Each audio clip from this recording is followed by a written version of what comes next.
Bien, pour vous répondre, je vais vous donner le titre du journal The Atlantic, le titre d'un article qui est « Pendant que Donald Trump célèbre, l'Amérique capitule ». Et ce titre, il est très significatif, il reflète ici l'ambiance générale et le ton global de la presse américaine qui est très critique envers cet accord.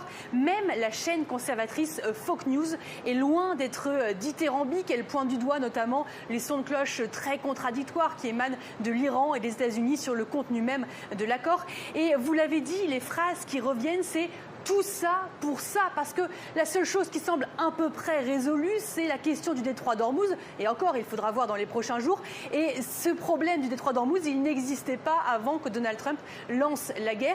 Et puis, les médias américains insistent aussi sur le fait qu'il y a comme un air de déjà-vu, parce qu'on a l'impression qu'aucune des questions cruciales ne sont vraiment résolues, notamment la question du nucléaire, et qu'on repart sur un nouveau cycle de négociations de 60 jours avec à nouveau le spectre d'une reprise de la guerre si ce deal échoue.